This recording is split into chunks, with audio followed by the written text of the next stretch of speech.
uma boa noite a todos, porque no fim eu entrei e a gente começou a conversar.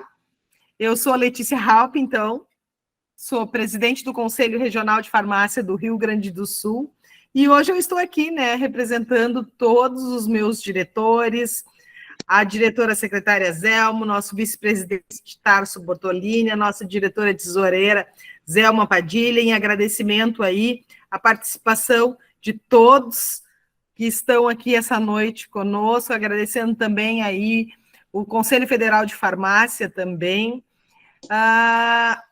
Ao sentir os sintomas como uma necessidade urgente, né, de urinar com frequência, pouca quantidade de urina a cada micção, dores na bexiga, nas costas, no baixo ventre, seguido de um ardor, febre, muitas vezes também sangue na urina em casos mais graves. É o momento da gente ter uma atenção, né? Quando a mãe, a avó diziam que sentar em banco frio pode desencadear um quadro de cistite. E esses sinais e sintomas é o que a gente acaba recebendo, né? Quando a gente está ali no balcão da farmácia, aonde a população acaba buscando a orientação do profissional farmacêutico, e aí entra o nosso papel de ser cuidador e orientador. Então, considerando que é uma infecção, uma inflamação da bexiga, que em geral ela é causada por uma bactéria, a cistite ela costuma afetar, então, principalmente as mulheres.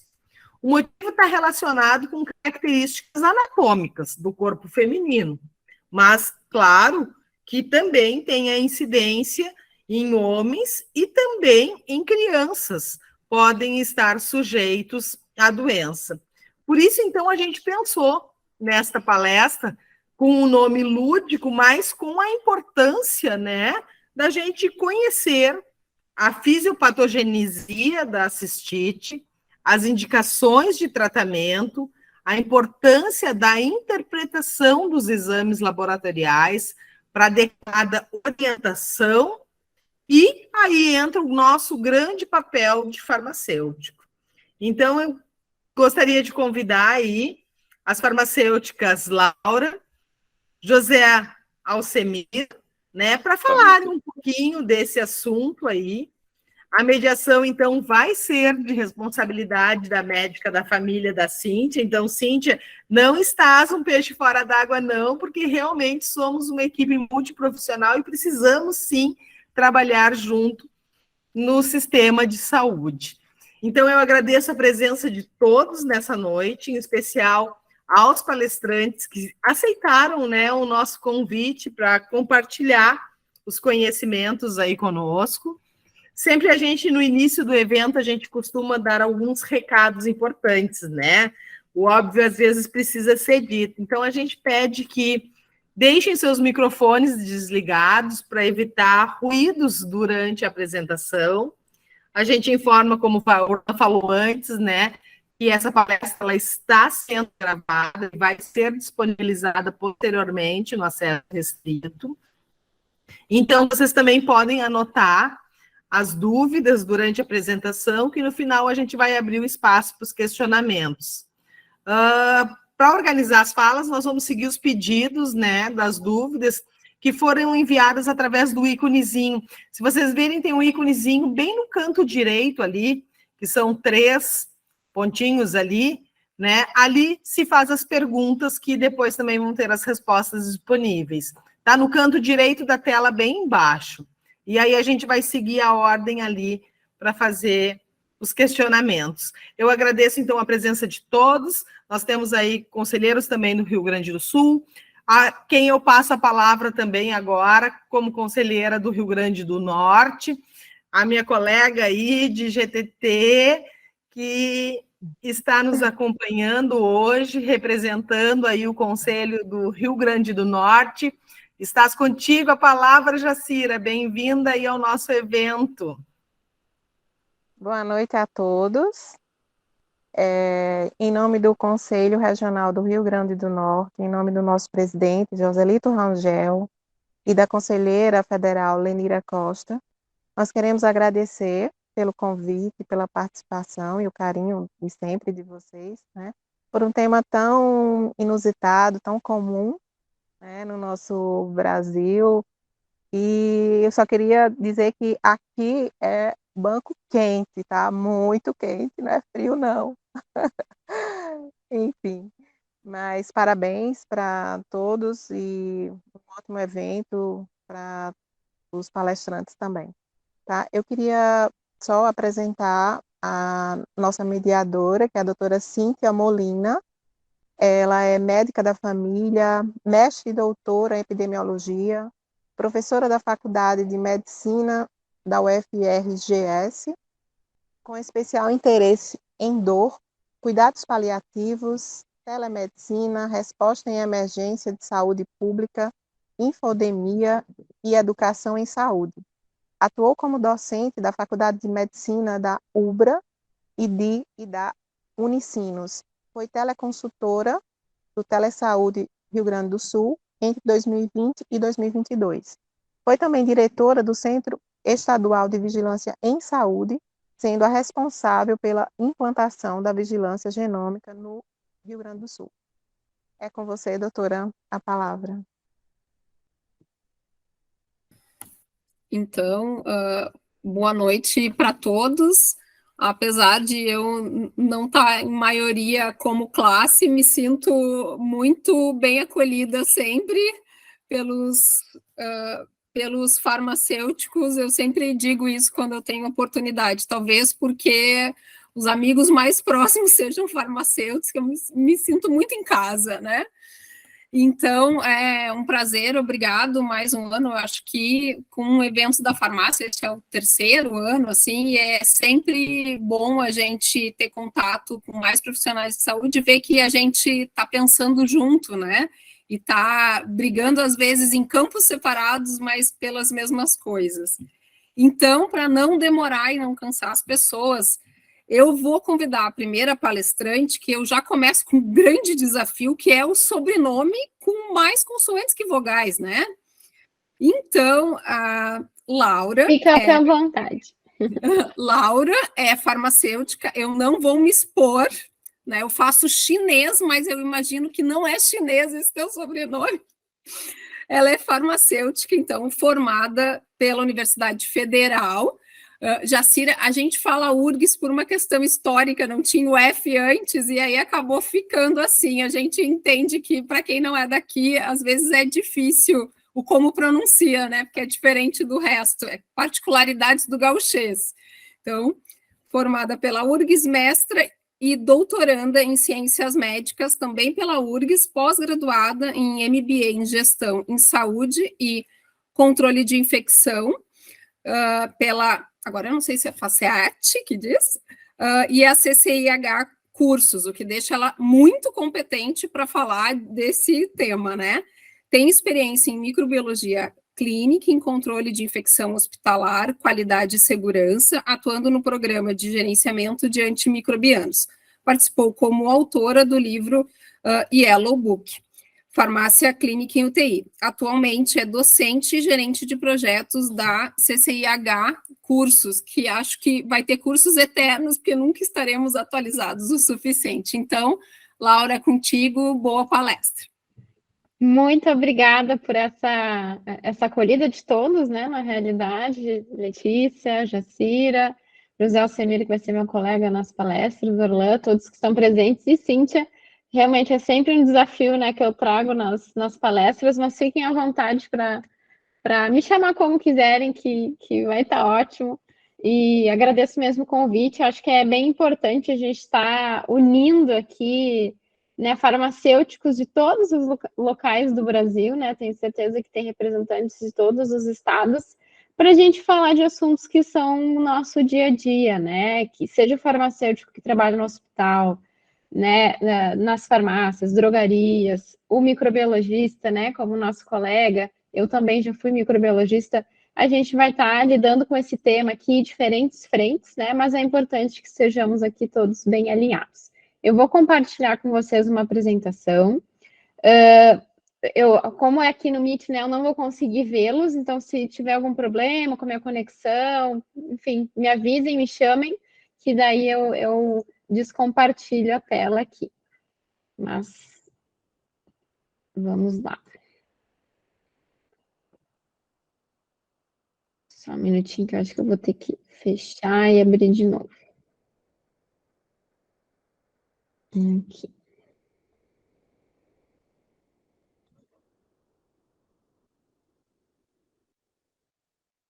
Aqui. Estão conseguindo enxergar meus slides? Conseguem me dar um ok verbal? Tudo certo? Sim. Show, muito obrigada, pessoal. Então, né, vamos fechar aí essa semana sensacional promovida aí pelos conselhos, né, falando sobre o uso racional de medicamentos. Para mim é sempre gatilho, né, falou em uso racional, eu lembro de antibiótico. Claro, né, tô há muito tempo nessa área, mas acho que a gente tem grandes desafios aí, né, quando a gente está falando de antibiótico terapia. E esse assunto realmente ficou muito legal, né, a gente falar sobre. Eu também já ouvi várias vezes, né, que sentar em banco frio dá cistite. Então, acho que vai ser bem legal e quero trazer algumas reflexões de por que será que muitas pessoas acham que sentar em banco frio dá cistite. Então, né, como eu já fui apresentada aqui, eu tenho também, já fui farma, já trabalhei em drogaria, já fui farma microbiologista, onde eu me apaixonei, terminei de me apaixonar, né, porque eu já trabalhava na pesquisa nessa área. Fui para o controle de infecções hospitalares aqui de um hospital e hoje estou dedicada à academia, mas é um assunto que realmente, como a doutora Cíntia falou, controle e prevenção de infecções é um aprendizado contínuo. Então, o que eu queria trazer hoje para a nossa discussão, né, nessa primeira parte, depois a gente vai ter uma outra parte muito legal com o colega José Alcemir, é falar ali, né, rapidamente aí sobre a fisiopatogenia, até para a gente entender por que será, né, que as nossas avós falavam para a gente não sentar em banco frio, falar um pouquinho sobre tratamento, mas sem nenhuma intenção aqui de estar escrevendo protocolos, né, mas só para a gente falar um pouquinho de parâmetros que a gente tem que atentar quando vai analisar uma prescrição, né, no caso dos farmacêuticos, ou mesmo vai fazer alguma intervenção quando a gente está no ambiente hospitalar. Mas meu foco aqui também é a gente não entrar muito em infecções urinárias hospitalares, associadas à assistência à saúde, e a gente falar mesmo do que está mais no contexto de comunidade, né, no nosso próprio contexto, porque, né, como a Letícia comentou também, a presidente Letícia comentou, mulheres sabem muito bem o que é isso, né? Alguém já deve ter passado muitas vezes, quando, né, em algumas situações, por uma infecção urinária. E aí a gente falar um pouquinho no final sobre resistência, qual é o cenário global e o papel do farmacêutico. Então, entrando um pouquinho aqui na questão de infecções de trato urinário, só para a gente revisar também, né? Porque, afinal de contas, síndromes infecciosas têm um mundo, e aí cada uma vai ter aqui a sua particularidade. Então, as famosas ITUs, né, conceitualmente são agressões, e aí um processo inflamatório nos órgãos do sistema urinário, né? Aqui a gente tem a bexiga, os uretérios, os rins, não está representado aqui, mas também pode envolver a próstata, né, nos homens. E é sempre desencadeada por um micro-organismo. Na grande maioria das vezes bacteriano, mas a gente também tem, né, aí candidíases e infecções urinárias, então, né, causadas por fungos, por cândidas. E é importante a gente já começar a atentar que a gente também pode ter bacteriúrias, que são simplesmente, né, a presença das bactérias na urina. E não necessariamente quando a gente tem bacteriúria, a gente vai ter uma infecção que precisa ser tratada. E aí eu acho que vai ser bem legal depois a gente discutir a questão dos exames, né, na segunda parte, porque pode ser, né, que venha um paciente aí apresentando um exame para vocês, querendo saber a opinião do farmacêutico, ou mesmo na avaliação hospitalar, e a gente precisa já começar a entender que precisamos separar o que é infecção, o que é colonização, enfim. E a classificação, a gente também pode ouvir falar em ITU, infecção de trato urinário, de diferentes maneiras. Pode ter aí vários outros nomes que a gente pode ouvir e que se referem às ITUs. A gente pode ter ITUs complicadas ou não complicadas, e as complicadas, elas ocorrem né, quando existem fatores que comprometem os mecanismos de defesa de forma mais significativa, né, como a imunossupressão, as gestantes, quando a gente tem aí presença de dispositivos como catéteres, né, aí a gente tem aí o que a gente chama de TUS complicadas. A gente também pode ouvir falar de TUS altas e baixas, né, que as altas geralmente pielonefrites, que é quando a gente atinge, então, os rins, né, a infecção atingiu os rins, e as baixas, que são, então, as famosas cistites, que são as infecções da bexiga. A gente também pode ouvir falar, né, das TUS de acordo com o segmento afetado, né, então, as pielonefrites, cistites, uretrites. Sintomas, né, a gente pode ter, então, na realidade, elas mais sintomáticas ou não, né, e o padrão da infecção, a gente pode ter infecções crônicas, infecções agudas, né, infecções de trato urinário de repetição. E como é que a infecção de trato urinário ocorre? A principal via de entrada dessas bactérias no trato urinário, ela é ascendente. Aqui eu trago uma figura que eu achei muito boa de um livro do Tratado de Infectologia, que eu acho que daí deixa bem visível, né, como que acontece essa infecção no trato urinário. Então, ela ser ascendente significa que ela começa aqui, né, na uretra, aqui no orifício da uretra, e ela pode ascender até os rins. Mas o que que acontece, né?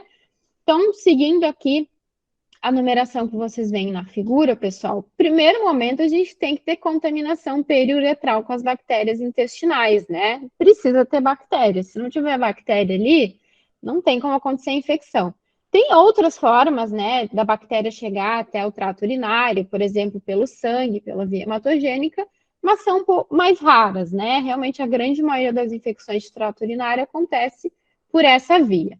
Então, tendo a contaminação ali da região periuretral, a gente vai ter a colonização da uretra e migração, né, ascendente para a bexiga. Aí a gente vai ter alguns processos de colonização, invasão da bexiga, né, mediado aí por alguns fatores das bactérias, né? As bactérias, elas podem ter maior probabilidade ou não de se instalar e causar uma infecção. E aí a gente vai ter, ele pode ter formação de biofilmes, vai ter multiplicação bacteriana, dano epitelial, podendo ascender para os rins e até causar bacteremia, tá? Mas é assim que acontece, né? Precisa ter ali a contaminação da região periuretral, e aí é por isso que a maior incidência acontece em mulheres, porque a gente tem uma região, né, periuretral ali muito menor, né? Entre a uretra, ânus, a gente tem ali um caminho bem menor em comparação com os homens, então é muito mais fácil de contaminar. E essa infecção, ela vai acontecer quando acontece, né, um desequilíbrio entre os fatores de defesa do meu corpo e os fatores de virulência, né, dessa bactéria. Porque imaginem, né, a gente tem ali uma região colonizada, né, enfim, no períneo. Então, por que eu não vivo com uma infecção urinária? Porque, enfim, o próprio organismo tem vários mecanismos de defesa, o próprio fluxo de urina, né, a questão de ser unidirecional, de ser um fluxo, né? Por que não sai assim pingando? Por que sai um fluxo, assim, um jato?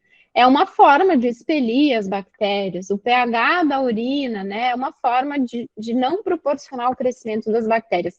Então, quando a gente tem esse desequilíbrio, pode acontecer, né? Dessa bactéria conseguir, então, ascender, se proliferar, formar biofilme, causar dano e tudo mais.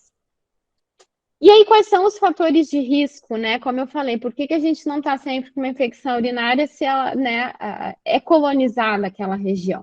Bom, o principal fator de risco para desenvolver é relação sexual, principalmente nas mulheres, justamente por causa ali da região, né? Do nosso canal uretral ser bem mais curto do que o dos homens, por exemplo. Então, é por isso que as mulheres, principalmente jovens, né, com vida sexual ativa, tem muito maior probabilidade de desenvolver uma infecção de trato urinário. O uso de espermicídios também já foi relatado, né, que, enfim, por questões de mudança ali de pH, também pode promover uma infecção. Deficiências de estrogênio, principalmente nas mulheres de menopausa, também pode acarretar em um desequilíbrio na nossa microbiota, então proporcionando, né, que essas bactérias possam se multiplicar e ascender. Uso prévio de antibióticos, né? A gente já sabe também que o uso prévio de antibióticos ele pode levar ali à seleção de algumas bactérias, muitas vezes até mais resistentes, ou com fatores de virulência que proporcionam uma maior probabilidade deles conseguirem aderir ali na bexiga para se proliferar e causar infecção. Mas, né, onde eu queria chegar? Por que será que as pessoas acham que sentar em banco frio dá cistite? Porque um fator de risco para desenvolver infecção de trato urinário é o comprometimento da nossa resposta imune. E o que impacta a minha imunidade? Bom, né, a gente já tem algumas dicas. Para algumas pessoas, pegar frio realmente diminui a imunidade, ela pode ficar resfriada, diminuindo a imunidade. Então, eu posso estar mais suscetível a algumas bactérias, né, que são patogênicas, que estão ali, ou bactérias que estão ali colonizando, elas podem, então, causar uma infecção, né? Enfim, má alimentação pode comprometer a minha imunidade. Tem vários fatores e que vão ser diferentes de pessoa para pessoa, né? Geralmente, mas que então podem comprometer, sim, fazer a minha imunidade baixar e aí as bactérias se aproveitam e, né, seguem o rumo delas para a sobrevivência delas e acabam causando uma infecção. Mas aí falando um pouquinho sobre o diagnóstico, né? Quais são os sinais e sintomas? Se chega um paciente na farmácia, ou paciente que é internado lá no hospital, como é que eu sei diferenciar aí entre aquelas diferentes classificações das infecções de trato urinário? Bom, cistite, os sintomas, né, comumente presentes é dor em hipogastro, né, na região ali embaixo do umbigo, ali no pubis, né, dor ali localizada. Gisúria, que é aquela dor, queimação ou um desconforto na micção.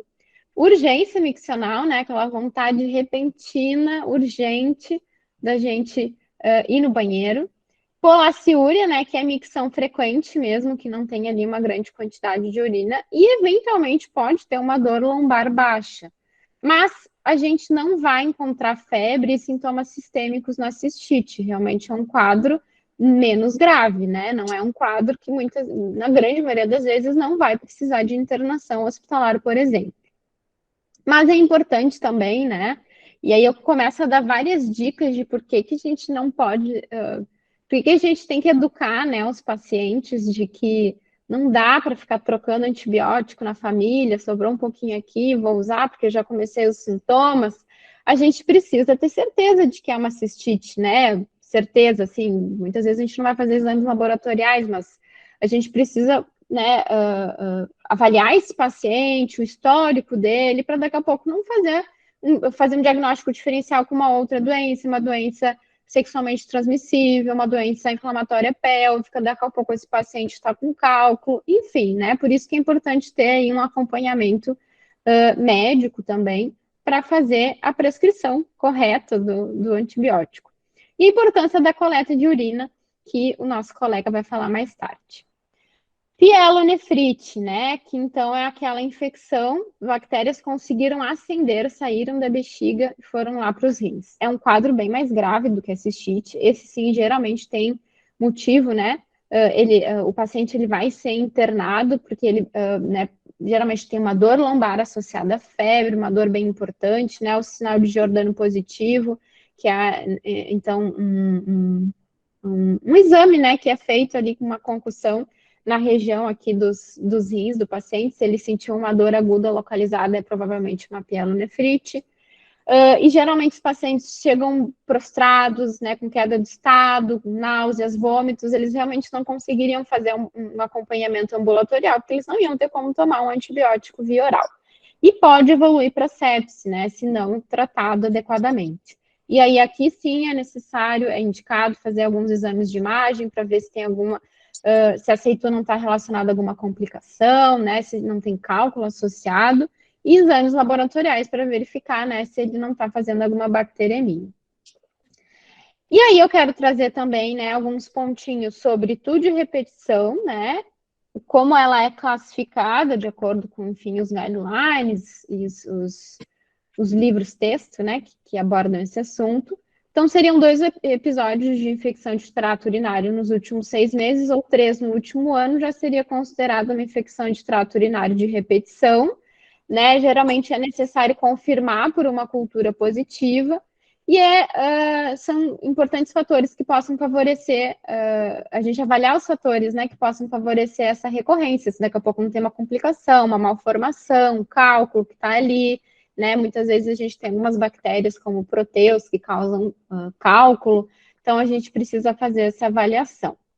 E a bacteriúria assintomática, né, que também é muito comum da gente, enfim, né, lidar, seja nas drogarias, né, atendendo um paciente ali que traz um resultado de uma análise de cultura, né, mas ele não está sentindo nada, o que isso pode ser?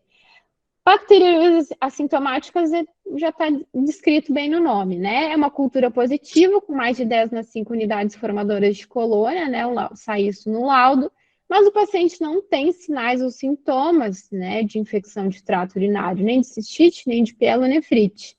É muito prevalente em mulheres, né, justamente ali por causa da colonização, da presença ali ser próximo, né, do nosso, do períneo, né, de estar muito colonizado, pacientes diabéticas em pré-menopausa, idosos é muito comum, pacientes institucionalizados, né, muitas vezes usam fralda ou usam algum dispositivo como catéter, e pessoas com exame de medula espinhal também. Então, é comum a gente pedir um exame, né, de urocultura, vinha bactéria, mas o paciente não está sentindo nada. E é importante que, no caso das mulheres, né, sejam obtidas pelo menos 2 amostras consecutivas, dentro de 2 semanas, né, para confirmar realmente essa persistência de bacteriúria, porque geralmente, né, na segunda repetição, ali no segunda coleta, essa bacteriúria já não aparece mais. E aí, abordando um pouquinho a questão de tratamento. Como eu falei, a minha intenção não é montar nenhum protocolo aqui. Quero trazer esses 2 recados muito importantes, que para a gente montar qualquer tratamento empírico, né? Porque a gente não está falando de tratamento dirigido. Eu não tenho aí exame de cultura nenhum. O ideal é a gente obter, né, cultura sempre que possível, mas sei que em alguns momentos, alguns ambientes, né, daqui a pouco um atendimento ambulatorial não seja possível a gente fazer a coleta, e às vezes, na grande maioria das vezes, cistite é um quadro muito clássico, principalmente mulheres, então, né, a equipe assistencial vai entender que provavelmente é uma cistite e vai fazer ali a prescrição do antibiótico. Mas para fazer essa avaliação, essa indicação do antibiótico, a gente precisa conhecer fazer a avaliação da epidemiologia local. É muito importante, né? A gente precisa ter uma ideia. Isso, daí a gente vai ter muita participação, né, principalmente dos farmas que trabalham na microbiologia, para que através desses resultados a gente tenha uma ideia. O que é mais prevalente, né, aqui na minha comunidade ou aqui no meu hospital? Bom, Escherichia coli. Essa Escherichia coli costuma ser sensível a todos os antibióticos ou não? Na comunidade é mais difícil, né? Principalmente pacientes aí com infecções urinárias que se consultam, enfim, direto com o médico particular, né? Enfim, no consultório. É mais difícil a gente conseguir ter um compilado desses dados, mas a gente pode se basear aí na epidemiologia do hospital que atende aquela comunidade, ou mesmo em resultados, né, nacionais, como os resultados aí da Anvisa, e outros também, outras publicações, outros estudos observacionais, a gente pode se basear. Porque a gente tem que ter uma ideia, né? A gente também não pode dar um antibiótico que mata tudo para todo mundo, porque daí sim vai ser uma resistência desenfreada. Mas aqui, geralmente, a gente avalia a cistite em mulheres e homens de uma maneira diferente, justamente porque na mulher é muito comum, por causa da questão da colonização. No homem não é tão comum a gente ter cistite, até tem que fazer uma investigação mais aprofundada para ver se tem alguma complicação, algum cálculo, né? Porque realmente não é tão comum. A etiologia das bactérias é um pouquinho parecido, e aí a gente tem algumas escolhas, né? Vai depender muito da epidemiologia local, da disponibilidade do local, mas realmente é um tratamento ambulatorial, via oral. Né? Para homens é muito importante a gente fazer a avaliação e verificar se não tem também uma prostatite envolvida, porque antibióticos como a nitrofurantoína não tem uma boa penetração na próstata, né? Eu deixei o ciprofloxacino aqui, apesar de ele realmente não ser mais a primeira escolha de tratamento empírico para a grande maioria das infecções, mas ele tem uma boa penetração né, prostática, então muitas vezes ele é escolhido por isso. Mas a questão é realmente, os quinolonas foram muito usados por muitos anos, né, eram uma excelente escolha, antibiótico via oral, uma posologia adequada, geralmente de 12 em 12 horas, mas a gente já tem vários relatos da Anvisa, do FDA, de várias outras sociedades de regulação de medicamentos, da associação de efeitos adversos, né? Efeitos adversos como problemas cardíacos em pacientes que utilizaram mesmo períodos curtos de quinolonas, lesões de tendão de Aquiles também. Então, fora que ele é um indutor de resistência, né?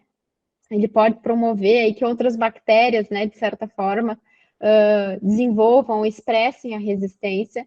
Então, ele não tem sido mais recomendado para um uso empírico, mas sim quando a gente tem um antibiograma na mão, ou em algumas situações, infecções por determinadas bactérias, como Pseudomonas aeruginosa. Pielonefrite, os recadinhos sempre presentes, né? Obter cultura, avaliar a epidemiologia local, ainda mais aqui que a gente vai ter um paciente que provavelmente vai internar. E aqui a gente geralmente costuma avaliar o risco de resistência daquela comunidade, né, daquele hospital, a gente vai ter dados bem mais robustos para avaliar, e é importante que a gente faça essa avaliação para escolher o antibiótico, para escolher antibióticos de maior espectro, menor espectro, né, que também tenham ação sobre determinadas bactérias, como Pseudomonas aeruginosa ou não. Casos complicados podem ser tratados por até 14 dias, né, mas tem que fazer uma avaliação diária, não é regra. Isso eu acho que é outra dica de ouro para farmacêuticos em qualquer âmbito, né? A gente não tem mais essas regras de 7, 14, 21 dias. A gente precisa fazer a avaliação do paciente. Claro, a gente tem alguns padrões, né? Principalmente infecções mais graves, precisa de mais tempo do antibiótico, porque o inóculo bacteriano é maior. Mas geralmente, pessoal, ainda mais infecções de trato urinário, tem vários estudos mostrando que fazer um tratamento de 7 dias com um tratamento de 14 dias tem os mesmos desfechos clínicos positivos, não tem maior mortalidade, o paciente deshospitaliza antes, então por que eu vou estar usando mais antibiótico, né? Então, isso o farmacêutico ajuda muito nos programas de stewardship, porque justamente ele vai conseguir ter mais contato ainda com a evolução do paciente, né, do que muitas vezes o médico, né, que, enfim, né, que não consegue estar todo o tempo ali no hospital, o infectologista. E a bacteriúria assintomática, o recado mais importante é que, na grande maioria dos casos, não precisa tratar. Não é porque veio bactéria no meu EQU, né, porque veio ali presença de bactérias, que eu preciso tratar se eu não tenho nenhum sintoma e se eu não estou dentro de um grupo de riscos que eu preciso tratar. A grande maioria dos guidelines recomenda o tratamento de bacteriúria assintomática para gestantes, né, que a gente já sabe que inclusive tem uma triagem ali, se eu não me engano, no 35ª, 36ª semana, para Streptococcus agalacti, que é uma bactéria muito comum também de colonizar ali períneo, né, trato gastrointestinal das mulheres, né, e que pode causar infecções graves no bebê, caso essa mulher venha ter um parto normal. Então, por isso que tem um monitoramento maior na gestante, né, por causa ali dos impactos para o bebê, ela precisa ali descolonizar, digamos assim, né, mesmo que ela esteja sem sintomas. Pacientes que vão fazer cirurgia urológica, porque a gente vai ter uma manipulação ali, aquela bactéria pode acabar indo até para a corrente sanguínea, né, e aí causando uma bacteremia, então é recomendado tratar. E alguns guidelines de pacientes imunossupressos, oncológicos, também recomenda, dependendo ali da imunossupressão, né, fazer também o tratamento. Mas se não estiver dentro desses casos, não precisa tratar. E prevenção de TU recorrente também acho que é algo que gera muitas dúvidas, né, porque às vezes a gente vê, sim, alguns cursos de antibióticos bem longos, né, para infecção de trato urinário, que coisa esquisita. Mas sim, né, para algumas pessoas, principalmente mulheres, que acabam tendo várias infecções de trato urinário por ano, né, acabam que tem alguns esquemas ali que os médicos podem recomendar, os farmacêuticos podem recomendar, né, para tentar, então, diminuir esse grande desconforto. Tem que avaliar cada caso a caso, né, geralmente é realmente se hidratar muito, né, justamente para a gente ir diluindo aquele inóculo bacteriano. Tem algumas recomendações, sim, de antibióticos dose única após a relação sexual para as mulheres, onde está muito, ficou bem definida a associação entre o ato sexual e ela desenvolver uma infecção de trato urinário. Urinar após a relação sexual é uma recomendação bem básica, que eu acho que todo mundo meio que sabe já disso, né? Justamente para a gente promover aquele nosso sistema de defesa, né? Que é o jato de urina ali, para não proporcionar que a bactéria possa ficar ali parada e ir ascendendo através das adesinas. Então, isso é uma recomendação para todas as mulheres, de modo geral. Fazer a higiene adequada, né? Como a gente sabe que a mulher tem a questão anatômica, então, e às vezes parece que é muito óbvio, mas não é, né? A gente precisa disseminar essa informação também de fazer a higienização íntima adequadamente, né? Ela não pode ser de trás para frente, ela tem que ser da frente para trás, justamente para a gente não trazer mais contaminação ainda, né? Mais bactérias ainda ali para a região uretral. Enfim, né? Orientações para pós-menopausa. Se vocês forem na literatura, às vezes tem assim, suco de cranberry, alguma coisa assim. Não tem nada provado, né? Não tem estudos assim robustos que tenham dito que tomar tal suco previne infecção de trato urinário, né? Acho que tem mais a ver com a hidratação da pessoa tomar muito suco do que propriamente com o cranberry, né? Mas, enfim, são algumas recomendações e que vocês podem acabar vendo, sim, prescrições de antibióticos, assim, da paciente tomar a cada relação sexual, né? Após cada relação sexual, ou fazer cursos de 4 a 6 semanas, tomando uma vez por semana. Existem alguns protocolos assim. E aí, trazendo, assim, mais algumas observações, né? Sempre que tiver uma gestante com prescrição, precisamos ter atenção, porque alguns antibióticos não são adequados, né? Eles vão trazer malefícios aí para a gestante, como o sulfametoxazol trimetoprima, a nitrofurantoína, né? Em alguns estágios, né, da gestação, e quinolonas também não estão recomendadas. E também é importante lembrar que alguns analgésicos, né, como a fenazopiridina, famoso piridium, não é antibiótico, ele não vai tratar, ele é sintomático, ele vai aliviar a dor ali, o ardor, mas não dá para o paciente ir confiante de que isso aí vai tratar a infecção de trato urinário, pode ser que ele esteja aliviando a dor e a bactéria está lá feliz, se proliferando, né, e aí podendo até causar causar uma pielonefrite ou uma bacteremia, uma sepse.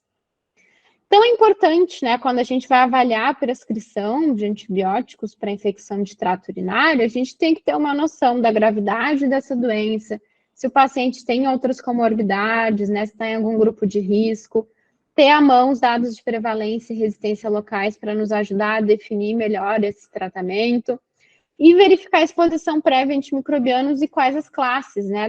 O paciente já teve umas 2 infecções de trato urinário, tratou com quinolonas, não adiantou, ninguém nunca fez cultura, bom, vamos então tentar trocar de classe, pedir uma cultura, né? Então, são dicas, assim, né, do que a gente tem que atentar quando vai avaliar um paciente que está com uma suspeita, né, ou, enfim, com uma infecção de trato urinário confirmada. E aí o recado, né? São pessoas diferentes, as infecções podem ser diferentes, a gente vai ter indicação de diferentes antibióticos, vamos promover o uso adequado dessa antibiótico terapia, né, pessoal? Então, a gente tem que ter um papel muito decisivo aqui para educar, né, a comunidade, às vezes até os nossos familiares também, né, de que não dá para sair tomando antibiótico, principalmente que não dá para usar o mesmo antibiótico que foi receitado para uma outra pessoa, porque era outro contexto, era outra infecção, pode ser que daí nem funcione, que piore ainda mais o quadro dela, né? Então, é por isso que a gente precisa passar essa mensagem. Não tem receita de bolo, não tem o mesmo antibiótico que vai servir para todo mundo. E aí, entrando, né, no papo da resistência e do papel do farmacêutico, vou trazer alguns dados assustadores para vocês passarem adiante, para que entendam, né, o problema, a magnitude do problema e o quanto a gente precisa já começar a trabalhar. Bom, sabemos que pode ser que até 50% dos antibióticos utilizados no hospital são inapropriados, né? E aí, lembrando, é muito mais fácil a gente ter os dados do hospital do que o da comunidade, então pode ser que o cenário ainda seja pior. E os principais parâmetros, né, inapropriados aí no uso do antibiótico, nesses estudos, foi a indicação, então realmente é ou prescrever um antibiótico no paciente que não precisava, que a gente viu muito agora na COVID, né, ou prescrever um antibiótico que não estava adequado para aquele tipo de infecção, para a bactéria mais prevalente da gente encontrar. A dosagem, e aí, principalmente enfim, né, para crianças, a gente vai ter que fazer o ajuste da dosagem, e nos hospitais a gente pode ter dialíticos, hepatopatas, obesos, queimados, que vão ter características farmacocinéticas, farmacodinâmicas diferentes, que a gente vai precisar ajustar a dose, e duração, que o mantra tem sido menos é mais. Precisamos reavaliar constantemente o paciente para verificar se ele já teve melhora, né? Se ele já teve ali uma melhora nos seus sintomas, se eu não posso fazer, inclusive, a suspensão desse antibiótico. Bom, esses dados do CDC, acho que muitas das pessoas já devem ter visto, né? Lá de 2019, pré-pandemia, e só dos Estados Unidos, então já eram dados bem ruins e bem localizados, imagino, do resto do mundo. E eles identificaram, então, que em 2019 ocorreram quase 3 milhões de infecções causadas por bactérias resistentes aos antibióticos, levando a 35 mil mortes. E depois da pandemia, né, na realidade, durante a pandemia, eles liberaram um novo relatório, onde eles falaram que a Covid criou uma tempestade perfeita, né? Eles avaliaram só os dados de 2020, eles divulgaram em 2021, se eu não me engano, com os dados de 2020, foi o início da pandemia, e só com os dados de 2020 dos Estados Unidos, eles já puderam identificar um aumento de 15% das infecções, né, resistentes aos antibióticos. 80% praticamente dos pacientes hospitalizados com Covid receberam algum antibiótico entre março e outubro de 2020, e sabemos, né, que a grande maioria desses antibióticos estava inadequado. A gente tem aí, claro, né, em 2020 ainda tinha muitas dúvidas para serem respondidas, mas hoje a gente já tem bem mais claro quando avaliar se pode ser uma co-infecção, né, se é uma infecção viral, pode ter uma infecção bacteriana associada. Mas, enfim, né, se a gente tem um diagnóstico de infecção viral, não é uma infecção bacteriana, não vamos usar antibiótico. E, claro, né, também uma falta de dados muito grande, o que compromete muito, né, para a gente ter um conhecimento sobre os perfis epidemiológicos. A Organização Mundial de Saúde, ela fez uma lista já desde 2015, pessoal, de quais são os principais desafios que a gente tem, né, quais são aí as bactérias que ameaçam a saúde pública global de maneira mais significativa. Na realidade, o que eu queria trazer para vocês é que eles têm aí diferentes grupos, né, os piores patógenos, né, que são aí geralmente bactérias resistentes a carbapenêmicos, geralmente encontradas, né, no ambiente hospitalar, enterobactérias, pseudomonas, acineto. Tem bactérias de prioridade média e de prioridade... eu acho que eu repeti aqui. Mas o que eu queria trazer para vocês é que, inclusive, espécies que comumente eram sensíveis às primeiras escolhas de tratamento, né, como aqui a gente tem o Streptococcus pneumoniae, já estão apresentando resistência à penicilina, né, a primeira escolha normal, né. Haemophilus influenzae, que é uma bactéria muito prevalente nas pneumonias também, resistente à ampicilina. Ampicilina que é um antibiótico bem basicão, né, e que era efetivo para essas infecções, já deixa de ser. Então, a gente já vai ver também impacto na comunidade, nessas infecções mais simples de tratar, a gente já não vai mais conseguir tratar com os antibióticos, né, que tem um espectro menor, que tem menos efeitos adversos, que são mais seguros, né, e que tem a opção via oral, porque nem todos os antibióticos a gente consegue dar para o paciente fazer o tratamento ambulatorial. E trazendo um pouquinho dos dados, né, mais assim, para vocês saberem que a gente tem dados, né, da vigilância sanitária, todos os hospitais, obrigatoriamente, eles têm que notificar as suas infecções, né, e aí, ao final do ano, né, geralmente no início do ano, a Anvisa compila os dados e faz esse relatório do ano passado. Enfim, né, os nossos dados de resistência também não são melhores, né, a gente tem aí 70% de resistência a cefalosporinas de terceira e quarta geração, carbapenêmicos, né, para algumas bactérias já chega a quase 90%, E aqui eles fizeram, né, no ano passado, foi a primeira vez que eles divulgaram os dados de DDD, de consumo de antibióticos. E olha que salto que deu, né, de 2019 para 2020 e 2021 segue, né, um consumo bem aumentado. E isso tudo, né, é dentro do ambiente hospitalar, são as infecções aqui de corrente sanguínea, né, infecções mais graves. Então, a gente nem tem muita ideia, né, de como é que são esses dados na comunidade, a não ser realmente em alguns perfis epidemiológicos, institucionais, de municípios, né, que alguns liberam esses dados. Mas e o papel do farmacêutico? Como é que a gente vai entrar aqui nesse cenário, né? Então, eu trago aqui também, de maneira bem resumida, as posições, né, de dois órgãos de saúde referência, né, no mundo, que é o CDC e a Sociedade Americana de Doenças Infecciosas, né, que eles apontam, então, que o farmacêutico tem um papel central no gerenciamento dos antimicrobianos, tá? Aqui o CDC, eles têm um guideline, que é um guide, assim, de elementos principais para a gente elaborar um plano, né, um programa de gerenciamento de antimicrobianos. E vejam só, né, que eles apontam que tem que ter um líder ou um co-líder, como um médico ou um farmacêutico responsável por esse programa.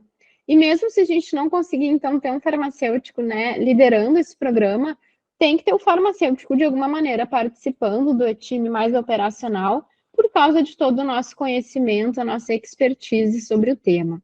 E aqui o IDSA também, né, mais para ilustrar, tem vários outros guidelines, inclusive a Anvisa também tem um documento que fala sobre o programa, né, os programas de gerenciamento de stewardship de antimicrobianos, como que o Brasil, né, como que as instituições do Brasil devem instalar, e eles também falam da importância da gente ter um farmacêutico. E tem várias formas da gente atuar, né, pessoal? A gente, como eu falei, e a gente vai ter depois a colaboração, né, do colega, a gente pode atuar lá na microbiologia, montando esses dados, avaliando esses perfis, né? A gente está atuando também lá na drogaria, fazendo uma orientação adequada, uma assistência a esse paciente, fazendo os ajustes lá no hospital, né, avaliando essas prescrições, recomendando ajustes.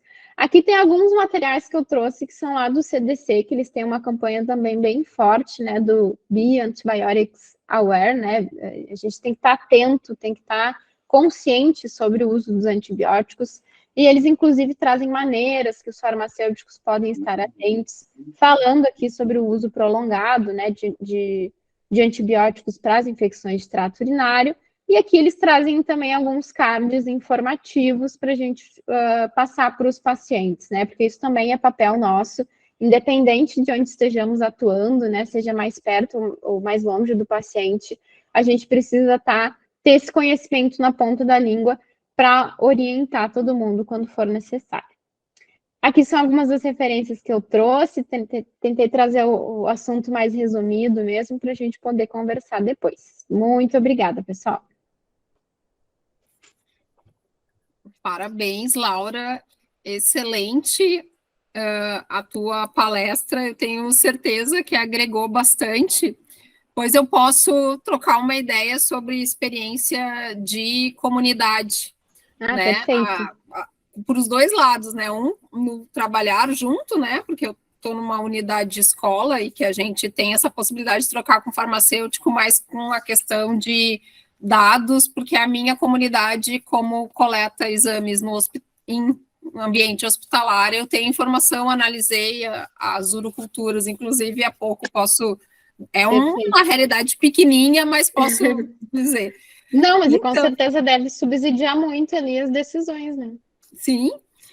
Então, agora, eu quero chamar o José Alcemir Lopes, que é farmacêutico bioquímico pela Universidade Federal do Rio Grande do Norte, com especialização em análises clínicas, microbiologia, citologia e farmacologia. Ele é funcionário público federal e consultor de microbiologia do Hospital Giselda Trigueiro, que é uma referência em doenças infecciosas do Rio Grande do Norte. Por sinal, José Alcemir eu acho que, como gaúcha, é a minha grande inveja que eu tenho do pessoal, porque vocês têm essas doenças tropicais e hospitais especializados nisso. Não há isso aqui no Rio Grande do Sul. E é talvez a minha frustração. Nossos hospitais são gerais, mas a gente não tem esse hospital tropical de doenças infecciosas, então é sempre um prazer ouvi-los. Obrigado. Muito obrigada, a palavra com o senhor. O convite já está feito. Olha só, eu fiz a opção de não trazer nenhum slides. Eu já tenho 35 anos como farmacêutico, 25 anos como microbiologista, nunca atuei em farmácia pública, mas eu vi que o assunto era um assunto interessante para ser discutido, eu acho que no Brasil e no mundo. Né? Nós temos a questão do uso inadequado do medicamento, e dentro do medicamento nós temos o uso do antimicrobiano. Tá certo? E é claro que a questão da cistite é um assunto extremamente importante para a gente, inclusive, tratar sobre esse assunto da questão da resistência bacteriana, né? Porque quando a gente fala sobre cistite, eu que já trabalho também em laboratório, tenho um laboratório também privado, e a gente vê o que é que acontece. Quando começou a questão da infecção hospitalar, se lançou a grande campanha no Brasil e no mundo, vamos lavar suas mãos, porque é importante para não transmitir infecção hospitalar, aquela coisa toda. Em relação às infecções bacterianas, não houve isso. Então, o paciente, muitas vezes, chega na farmácia, que é um dos setores que tem maior acesso ao público do que as próprias unidades de saúde, e muitas vezes é surpreendido pela medicação, pelo antimicrobiano, e chega na farmácia e procura uma orientação, e às vezes essa orientação nós não estamos preparados para dar. Tá certo? Se você analisar a quantidade de vaginoses, vaginites, que são tratadas como infecção urinária, e muitas vezes o que é que acontece? É a porta de entrada para a multiplicação dos patógenos multiresistentes. Então, eu acho que o farmacêutico ele tem um papel de destaque. Eu tenho o maior orgulho de ser farmacêutico. Eu nunca trabalhei em farmácia pública, eu fiz uma especialização em farmacologia, porque eu, como farmacêutico, como microbiologista, eu precisava entender como é que eu ia trabalhar com as bactérias, como é que esses antimicrobianos iam atuar. Porque se eu não souber como esses antimicrobianos vão atuar, que bactérias são essas, qual o mecanismo de resistência intrínseca, qual o mecanismo de resistência por beta-lactamase, minha filha, eu não sou ninguém. Então, eu fiz, né, por esse intuito. Então, quando eu terminei o curso, me deu aquela vontade de estagiar na farmácia pública. Nossa Senhora, eu fiquei horrorizado, porque eu não conseguia dar uma assistência de qualidade a quem merecia, que é a população. Então, eu me senti, então eu acho que o farmacêutico ele tem esse papel importantíssimo na assistência farmacêutica. Eu, como microbiologista, eu tenho minha obrigação de dar minha assistência farmacêutica na CCH, aos pacientes que estão lá, os pacientes que fazem coletas, que não seguem os protocolos de coleta. Dentre elas, nós temos o quê? As infecções urinárias. A gente falar de infecção urinária, a gente tem que falar de um modo geral, porque está na farmácia a criança que foi mal atendida, está na farmácia o idoso que está com retenção urinária, está na farmácia o paciente de cadeirante. A gente tem que ter uma visão global disso aí, porque senão a gente direciona para o canto errado. Tá certo? Então, minha visão como farmacêutico, como microbiologista é isso. Eu acho que o tema é importantíssimo. Então, você vê o que é que eu fico preocupado, é quando se diz, doutora Laura falou, espetacular. Eu acho que o que ela disse, eu até agradeço o que você falou, porque eu acho que o que eu tinha para falar, que eu vou falar é isso. Então, eu vejo muitas vezes no hospital, que é um hospital de referência, é um hospital que atendimento de pessoas de condições baixas. Como é que ele chega? Ele chega no pronto-socorro, com dores, toda a característica da infecção urinária, certo? Está lá, o médico prescreve o antimicrobiano. Muitas vezes porque a infecção urinária, culturalmente, é dita como um diagnóstico clínico. Mas hoje eu acho que a gente não tem mais esse privilégio de dizer isso. Porque eu posso estar prescrevendo um antimicrobiano equivocado. Nós não temos sensibilidade à cefalosporina, nós não temos sensibilidade à quinolona, nós não temos sensibilidade à nitrofurantoína, porque entre a nitrofurantoína, quando fala em nitrofurantoína, os tratamentos prolongados com nitrofurantoína, eu vejo lá, se você fizer na escala, quem são os patógenos que acometem as infecções urinárias? Escherichia coli, Klebsiella, proteus em criança, criança que usa pomada, criança que usa fralda, você faz uma cultura, você vê proteus está lá. E proteus é resistente e natural à nitrofurantoína. Então, eu fico imaginando como é que um tratamento prolongado de 6 meses, um tratamento prolongado de 8 meses com macrodantina, você vai ser sucesso terapêutico. Eu acredito em milagres, que eu acho que é. Por exemplo, como eu já escutei, você fazer muito prescritor, fazer tratamento com cefalexina. Gente, cefalexina. Se você prestar atenção, hoje todas as bactérias, se a gente falar em resistência, como a doutora Laura falou, nós temos as bactérias, todas elas produzem beta-lactamase. Ou do tipo C, ou do tipo A, ou do tipo B, ou do tipo D, de acordo com a classificação de Ambler. Então, gente, a gente precisa fazer uma reflexão nessa questão do uso, na questão das infecções urinárias, de tratar empiricamente, como é que eu posso tratar, fazer um esquema terapêutico, eu como farmacêutico, se eu não tenho um sumário de urina na mão. E é um dos exames preliminares para tratar a paciente com cistite.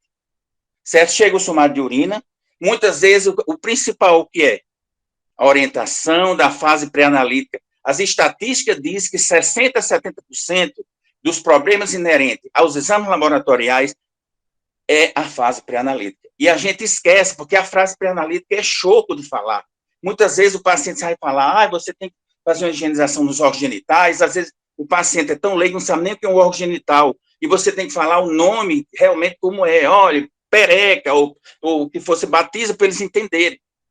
Então, gente, a gente precisa, o Brasil e o mundo precisa refletir nessa questão do uso abusivo do medicamento e o antimicrobiano. 20 anos que eu trabalho com infecção hospitalar, 20 anos que eu trabalho com CCH, participo de discussões de pacientes em UTI, participo de discussões de paciente em ambulatório. Gente, a maneira que nós estamos indo não está resolvendo. As bactérias são microscópicas e estão aí causando um escarcéu na vida da gente. Você imagina uma pessoa com minha idade, eu tenho 62 anos, o que é que vai me tratar se eu precisar daqui a pouco? E além tem um detalhe. Eu acho que nós estamos no caminho certo quando a gente ainda está tentando resgatar a farmacologia, resgatar a farmacodinâmica, a farmacocinética. Isso, nós como farmacêuticos, nós precisamos disso aí. Nós somos pessoas importantíssimas na comunidade, porque nós somos visitados diariamente. Gente, quantas pessoas, quantos pacientes idosas, quantas mães de funcionários no hospital que eu trabalho, que chega para mim e diz, doutor, minha mãe tem infecção urinária de repetição. E eu chego para ela e diz, fulana, você se incomoda que eu fale naturalmente com você? Não. Então, vamos lá. Sua mãe, quantos anos? 80 anos. Sua mãe é diabética? É diabética. Me diga uma coisa, como é que você colhe o sumário de urina da sua mãe? Ah, doutor, ela não quer que eu pegue na perereca dela, faça aquele negócio todo, tal, e então ela fica com vergonha. Vamos fazer o seguinte. Amanhã, você vai conversar com Dona Maria, vou dizer Dona Maria, você vai conversar com ela, e vai conversar dizendo, mamãe, a senhora precisa colher sua urina, eu preciso fazer um asseio adequado, eu preciso desprezar o primeiro jato, porque se eu não desprezar esse primeiro jato, a bactéria que coloniza as vias urinárias vão estar lá. E ela é multiresistente, sim, porque ela vive em contato diário com o meu externo, e a resistência à bactéria está comprovada que muitas vezes vem do meio ambiente da bactéria que está lá. Então, você vai colher, vê se ela deixa. Ela deixou. E eu fiz o sumário de urina dela. Eu tinha feito um mês anterior, tinha dado acima de 50 por campo. Fiz o sumário de urina dela, deu 10 por campo. Eu disse, fulana, você vai seguir, você vai procurar um ginecologista, vai contar exatamente que sua mãe tem odor vaginal, ela tem um escorrimento, certo? Para ver o ginecologista, medicar ela, comprovar vaginose, porque nas vaginoses, comprovadamente, ela vem acompanhada com outras bactérias, como a própria doutora Laura falou, diminuição do cortisol, obviamente, muda pH. Mudando o pH, muda completamente a flora bacteriana. Aí vem as gardinerelas, vem os enterococos, vem as cândidas, tudo causa vaginose. E, às vezes, causa vaginite. Ela foi, a médica prescreveu metronidazol, pomada, com um complemento lá, a base de pomada. O que foi que aconteceu?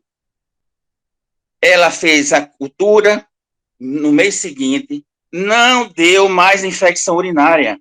Gente, o que é isso? Isso não foi nada inventado, isso é uma coisa lógica. São essa assistência que a gente precisa dar. Eu não posso prescrever um medicamento, mas eu posso ligar para o médico: olha, doutor, você prescreveu o Cipro, mas a sensibilidade a Cipro hoje não passa de 60%. Eu vou prescrever levofloxacina. Gente, levofloxacina é o mesmo princípio ativo da Cipro. Não vai ter ação, porque o mecanismo de resistência das quinolona é topoisomerase tipo 2, tipo 4, não é beta-lactamase.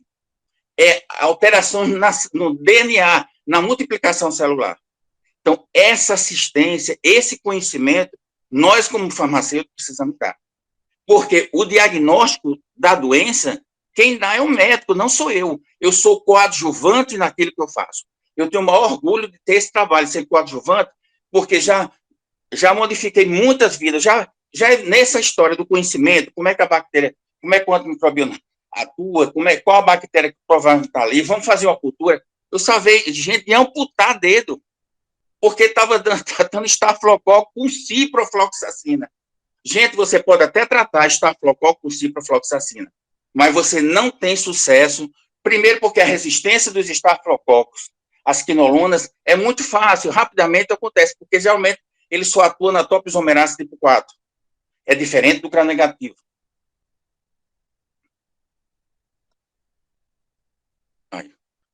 Certo, é diferente do gram-negativo. Então, isso a gente precisa saber. O paciente que chega na farmácia, às vezes com a medicação, querendo fazer o exame, fulano, você está precisando fazer um sumário de urina. Como é que eu preciso? O que é que você precisa? Você precisa fazer um asseio, você precisa colher num recipiente adequado, tá certo? Aí, fala em sumário de urina, que também está inserido ali, o que é que a gente erra? Onde é que estão os pontos, os gargalos que faz com que você use um antimicrobiano inadequado? Volume. Gente, volume. O que é um volume no sumário de urina? Ele é importante para nós que analisamos. Você perguntar para mim, eu tenho 1 ml de urina, dá para fazer uma cultura? Dá para fazer uma cultura. Como foi que foi colhido esse sumário de urina? Para eu ter 1 ml, será que ele desprezou o primeiro jato, pegou o jato intermediário? Eu tenho um paciente que é sondado. Gente, essa sonda é sonda de demora? É sonda de alívio? Porque mudas, todas elas, a gente precisa estar atento.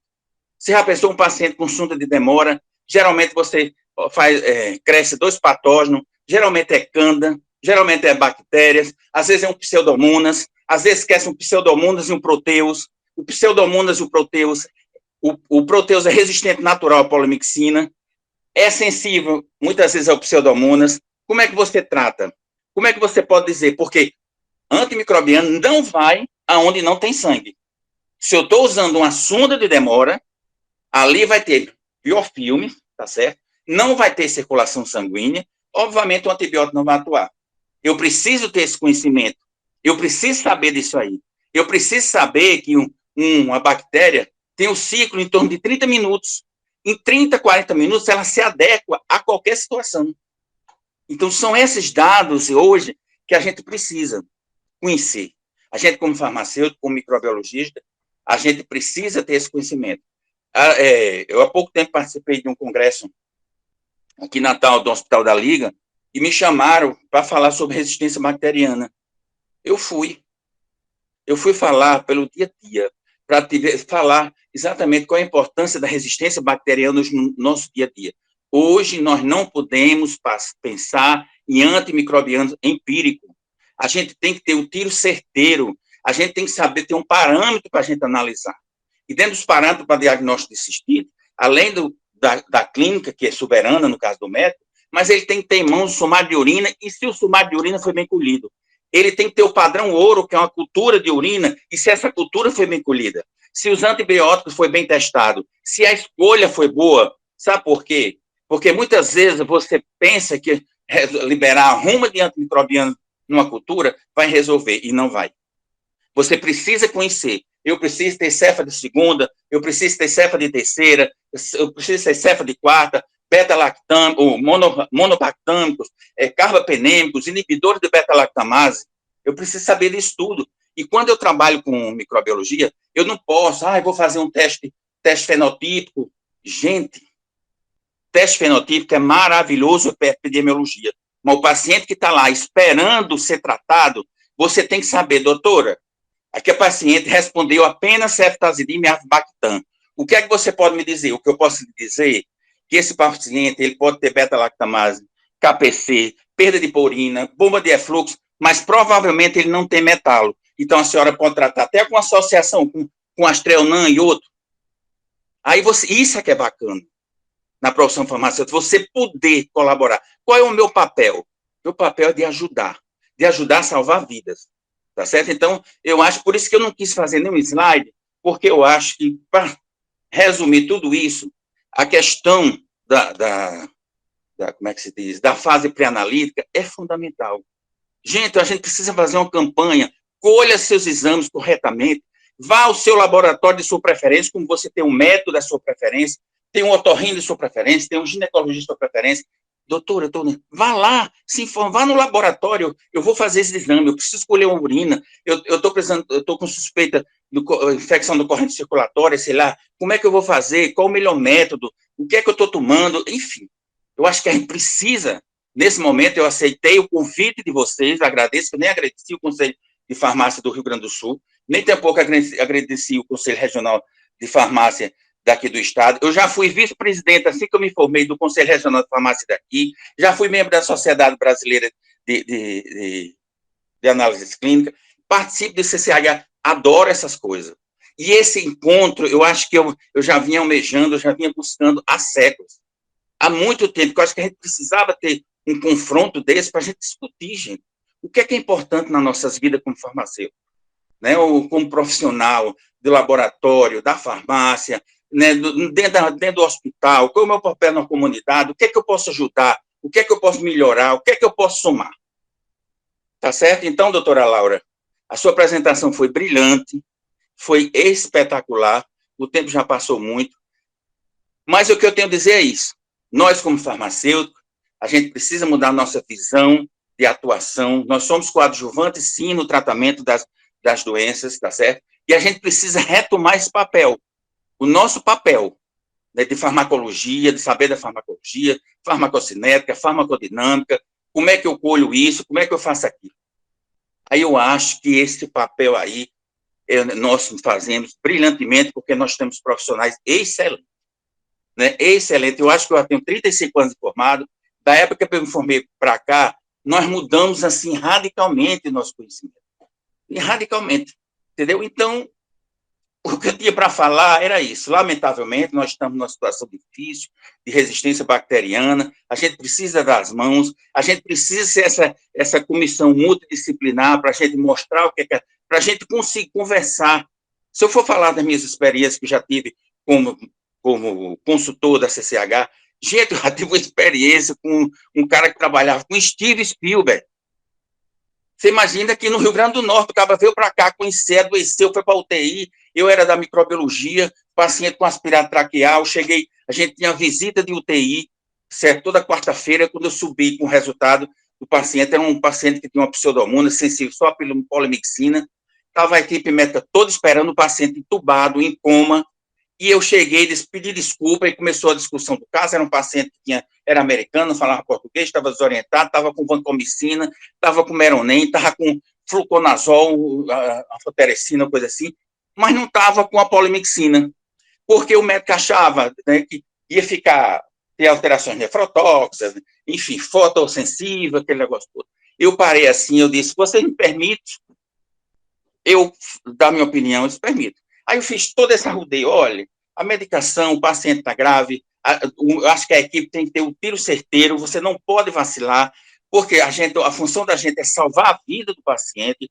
Se ele vai ter alguma complicação renal, se trata depois, mas a gente tem que tentar. Gente, vamos fazer a opção de polimixina, associar tudo isso aí, para ver o que é que acontece. Mas a Alcimir diz, olha, você está vendo, é um aspirado traqueal, a doutora sabe que não ajuda e não ajuda muito se você não fizer uma boa cultura, se você não fizer uma boa triagem. E ele disse, eu vou seguir o que você está me dizendo. E realmente pediu a prancheta do paciente e solicitou, prescreveu a polimixina. Muito bem, na quarta-feira, passou 8 dias depois, nós voltamos para a reunião. Quando eu cheguei no UTI, o paciente estava sentado, observando tudo. E estava todo mundo esperando por mim. Foi o que aconteceu. Eu entrei na UTI chorando. Porque eu pude ajudar. Esse papel, gente, nossa senhora, é uma coisa maravilhosa a gente fazer. Esses resultados que a gente faz com conhecimento, com atenção, com cuidado, com carinho, com esmero, enfim. Então, doutora Laura, o que a senhora falou, mais uma vez, foi brilhantemente. Mas o que eu quero dizer a vocês é isso. Vamos ver a nossa assistência farmacêutica, como a gente está dando. Vamos ver a questão da resistência bacteriana. Vamos ver esses cuidados preliminares para a gente colher esses exames, né, que é tão importante para salva a vida, gente. A gente, como farmacêutico, a gente pode salvar a vida, a gente salva a vida, a gente ajuda, tá certo? Então, para não tomar mais o tempo, que eu acho que se estendeu um pouquinho, o que eu tinha para falar para vocês era isso. Por isso que eu não trouxe nenhum slide, porque eu queria passar este recado. Muito obrigado a vocês. É um prazer lhe ouvir. Eu fico muito empolgada, né? Eu nunca coloco no currículo, mas eu fiz biologia antes, e de todas as minhas angústias como médica, uma delas é como, sem fazer todos esses links, né, e conseguir entender que tem resistência que é do laboratório e que tem que aprender, ou pelo menos saber com quem falar, né, se tu não sabe tudo de cor, como é que as pessoas pensam. E quando eu discuto o caso, eu sempre pergunto, mas que bicho é? Como é que faz a resistência? E eles ficam me olhando, eu falei, gente, se vocês não... Como é que vocês dão remédio se não sabem o que estão matando, né? Não sabe... Até o meu filho sabe quem é o vilão dos mocinhos. Então, a gente tem que saber quem é o vilão e como ele se comporta, né?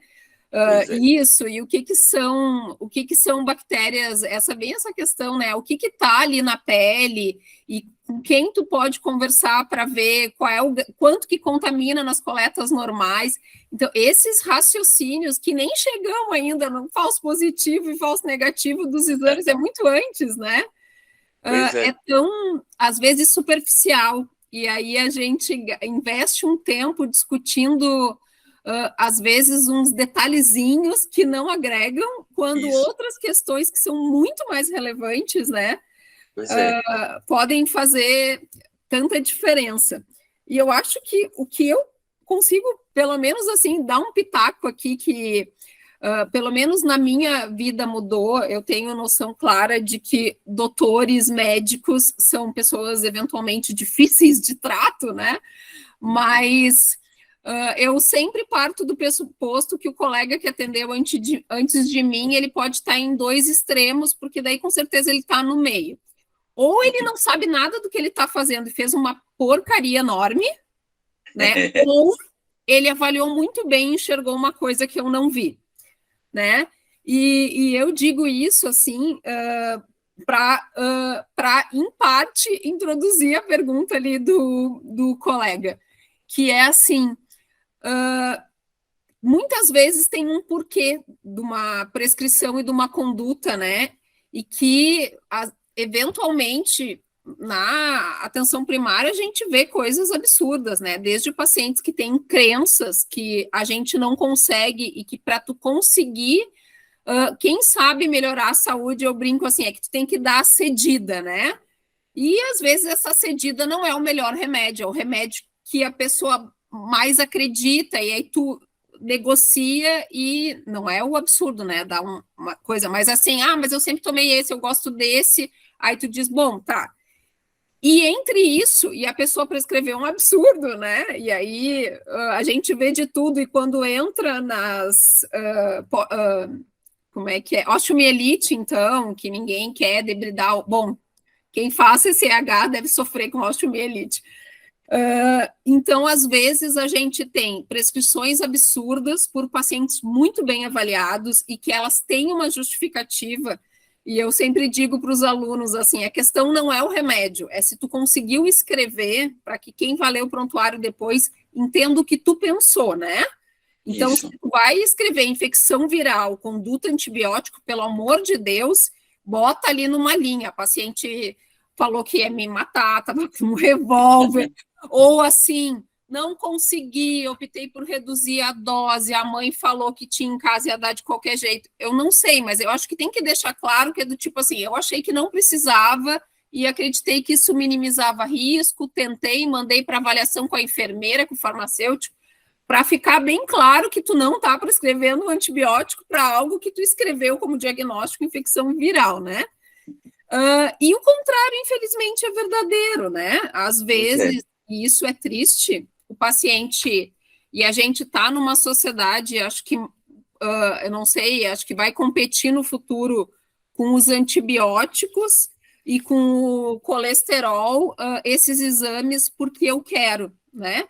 Porque o exame, ele é para ser muito isso, né? Complementar para o raciocínio, e é o horário, o momento onde faz a maior diferença a gente ter pessoas com conhecimento para poder dizer, tu sabe como é que faz o meio de cultura? E eu digo para os alunos, vai lá no laboratório, olha as coisas, entende o que está acontecendo,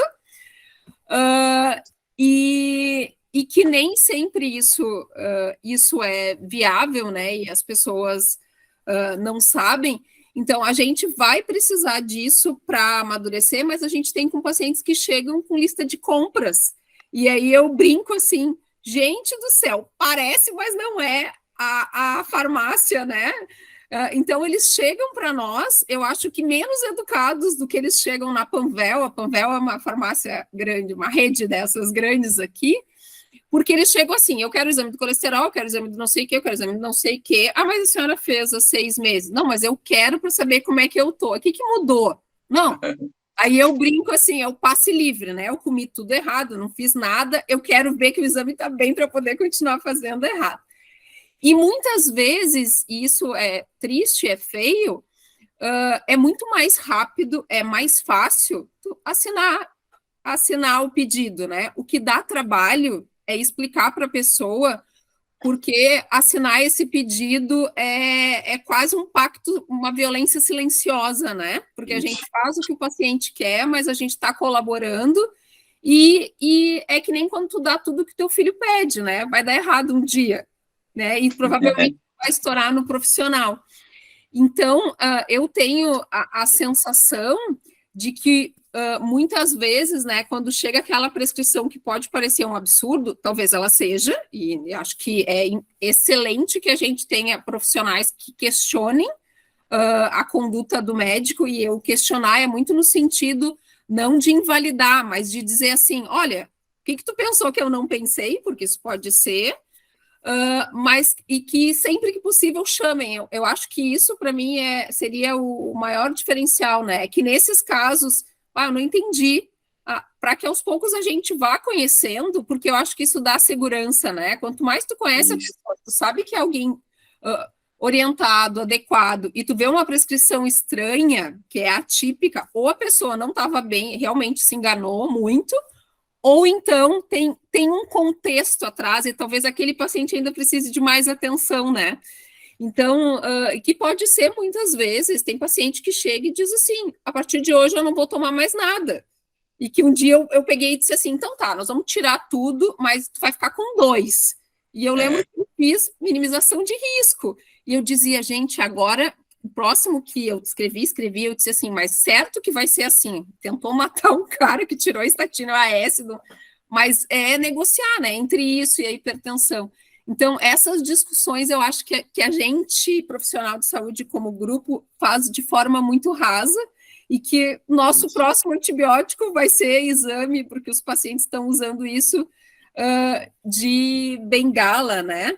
E de uma forma ruim. E eu lembrei muito do senhor falando que eu acompanhei um paciente na UTI, e eu não trabalho em UTI, mas eu estava acompanhando por outros motivos, e que começaram a polimixina, ele estava melhorando e veio a hemocultura, e eles fizeram politicamente correto, né? Adequaram o antibiótico e ele piorou. Mas ele piorou assim, para mim que estava olhando bem bonitinho, foi visível nas evoluções essa piora.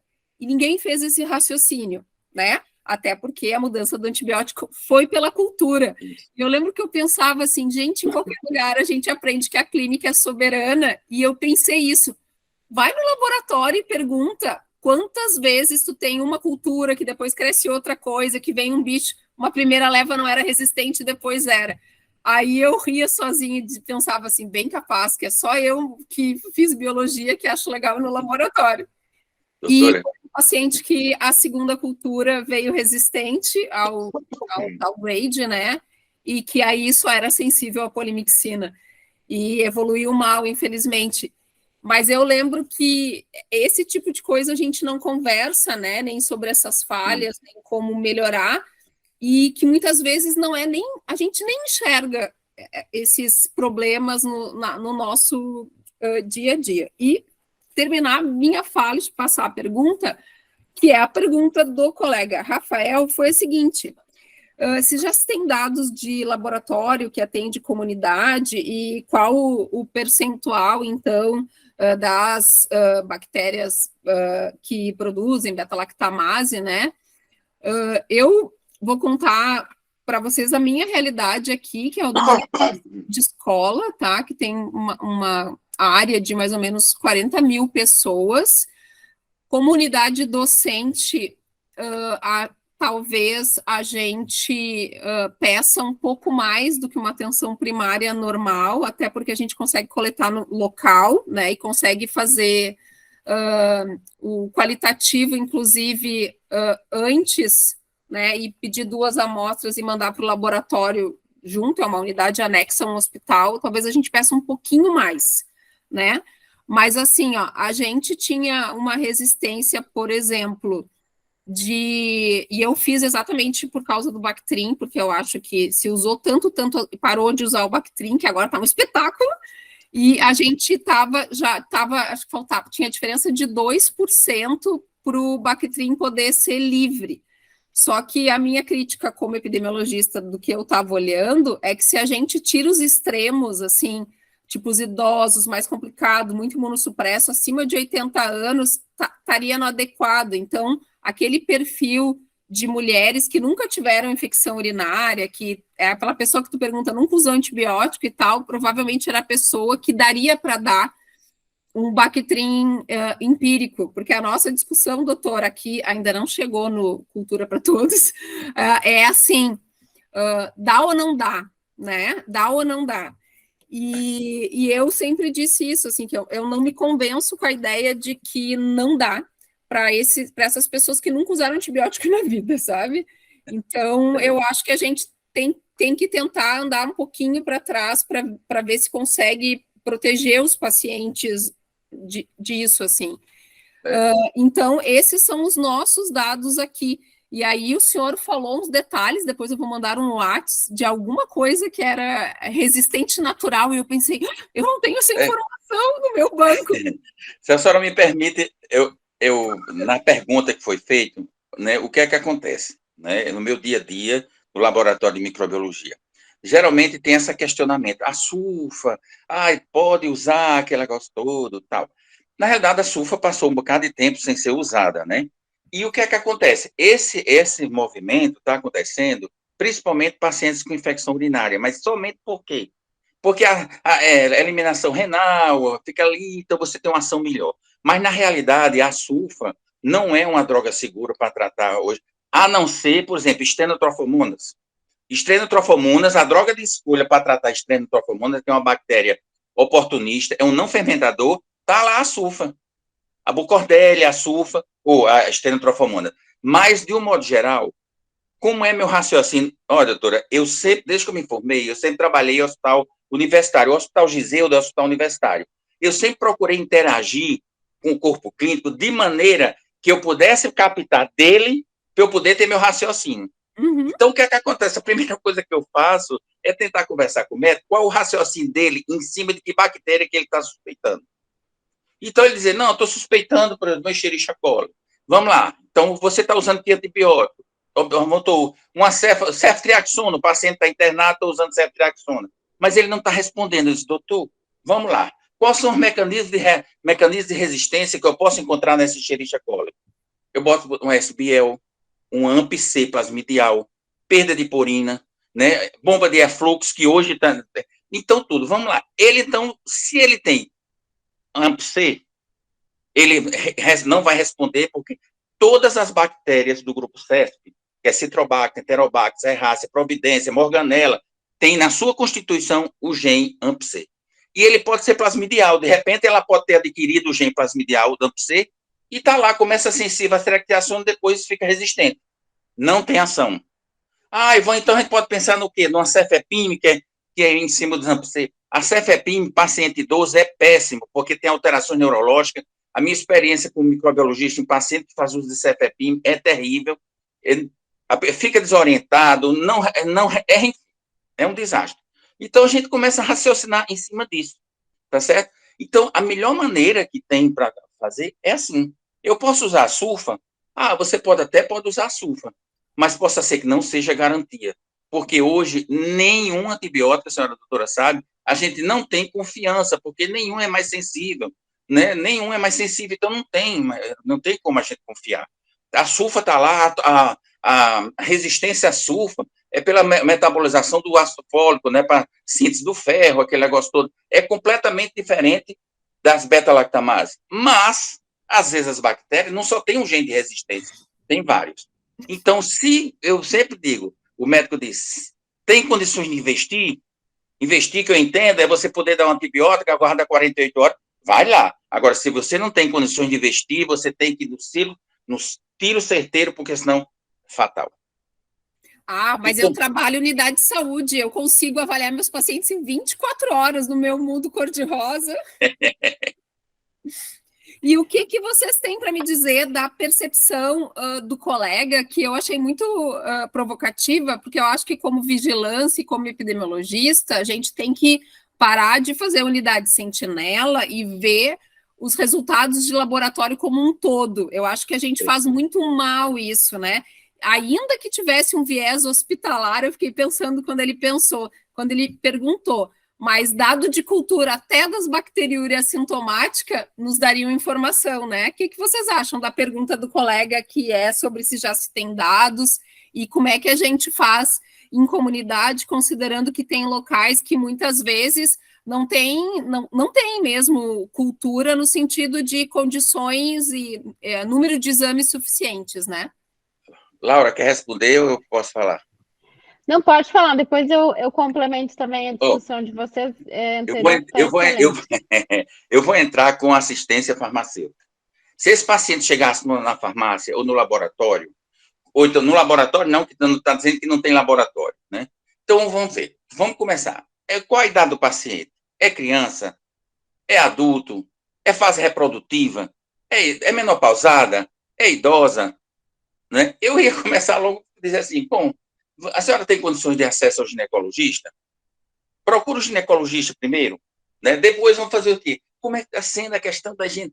Tem que perguntar como é que está sendo a higienização, né, dos seus órgãos genitais, Gente, por que a gente vê do sexo feminino pacientes que realmente não têm noção de higiene, que é um desastre? A gente vê, às vezes, que vem com toda a sintomatologia de uma infecção urinária e, às vezes, é só uma questão de higienização, uma questão de orientação, a questão de uma vaginose que está ali, não é? Às vezes, como respondendo à questão, será que o frio causa uma cistite? Gente, eu acredito mais na questão do frio causar cistite, porque você, muitas vezes, que sente muito frio, não toma muito banho, você se aquece muito, abafa os órgãos genitais, é rico em proteína, é rico em nutriente, é rico em bactéria desenvolve, vai para a uretra, causa infecção urinária.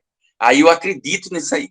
Mas, né, então, respondendo o que eu não tinha respondido ainda, então eu acredito que tudo tem a fase preliminar, a fase pré-analítica, para você ter uma oportunidadezinha de mudar o destino. Então, se você não tem um laboratório, mas você tem algumas coisas que você pode... Fulano, você está, como é que está? Você urina, como é que está? Você sente dor? Você urina constantemente? Como é que é isso? Você tem... Não é para perguntar, você tem corrimento? E assim você começa aquela anamnese que você, né, vai fazendo e ali você vai tirando. Então, quando a gente vê a questão das infecções urinárias, a gente vê as Escherichia coli, as Klebsiella, com maior incidência, principalmente a Escherichia coli, e assim a gente vai tentando fazer e organizar a vida do doente, da orientação. E Só pode para ser complementar. enfermeira no posto, né? Lembrando que as enfermeiras têm protocolo, porque acho que, eu não sei como é que tá aí, mas assim, ginecologista, a princípio, não é uma realidade, pelo menos aqui para a comunidade mais carente. Eu acho que inclusive, muito desse trabalho atualmente é feito pela equipe de enfermagem. Aí tem que conversar com a enfermagem mesmo para fazer também isso aí, porque eu acho que a enfermeira tem um papel importantíssimo. Eu acho que dentro do hospital, na comunidade, a gente como farmacêutico, acho que a gente tem que se aliar à enfermagem, para a gente se aliar ao médico, para formar um grande ciclo, e aí você conseguir sair das situações como essa daí, né? Eu acho que o nosso Brasil está precisando muito de profissionais que a gente consiga mudar a visão da saúde, né? O acesso à saúde, como melhorar dessa saúde tão precária, né? A gente precisa ter o conhecimento, a gente precisa ter a vivência, a gente precisa estar aberto para conversar, né? A gente precisa estar... Eu sempre fui assim, eu sempre gostei, ninguém me chama para discussão para eu ficar calado, que eu não fico. Eu sempre dou minha opinião, eu sempre falo, porque eu acho que meu papel é esse. É discutir, eu tenho um ponto de vista, né? Enfim, tem uma série de coisas que eu posso contribuir. Então, a gente vai tocando o barco.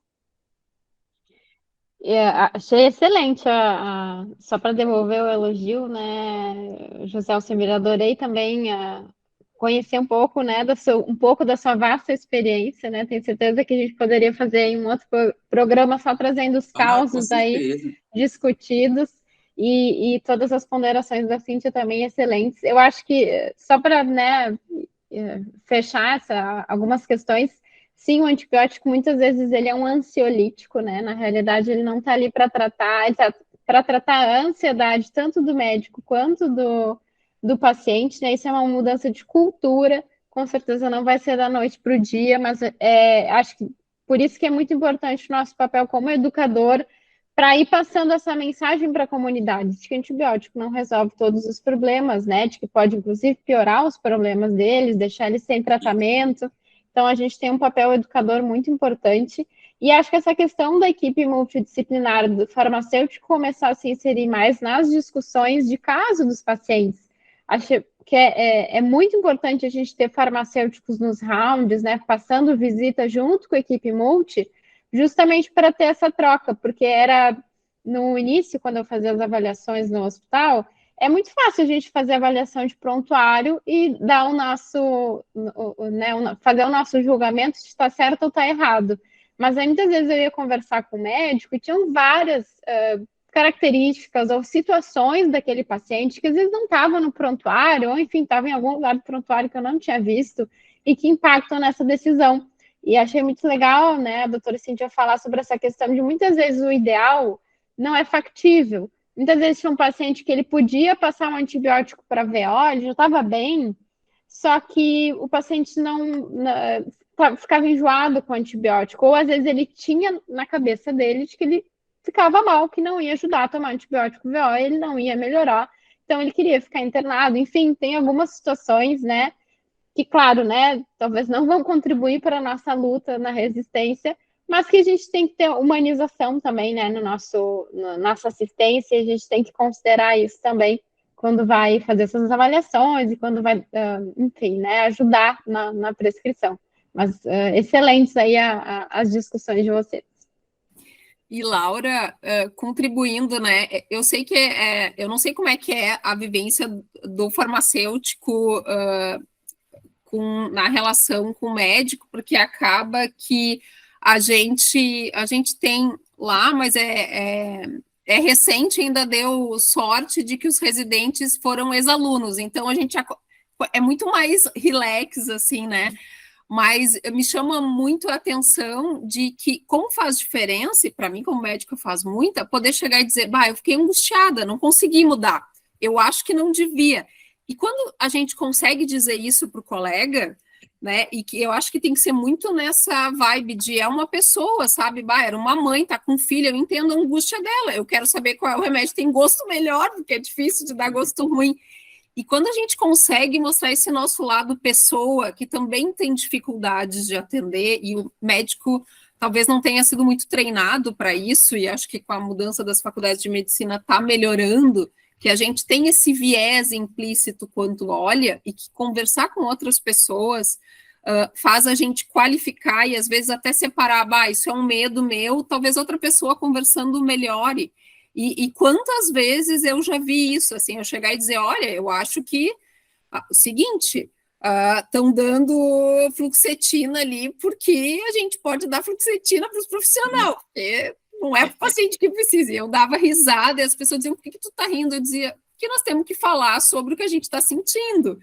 E a gente não é treinado para isso, né? A gente aguenta os pacientes doentes lá, o Semir falando que entrou o paciente mal na UTI, né? E quantas vezes a gente, quando estava escolhendo ser farmacêutico, pensou que ia estar vendo todo esse sofrimento, né? E agora que é novo, a gente começa a falar sobre essas angústias e sobre esses medos, né?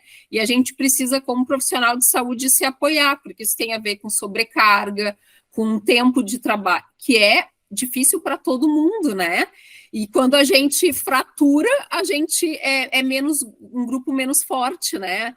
Então, eu me lembro que eu dizia, eu vou lutar eternamente pela carga horária da enfermagem, porque quanto melhor e mais feliz as enfermeiras, melhor o meu trabalho. Exato.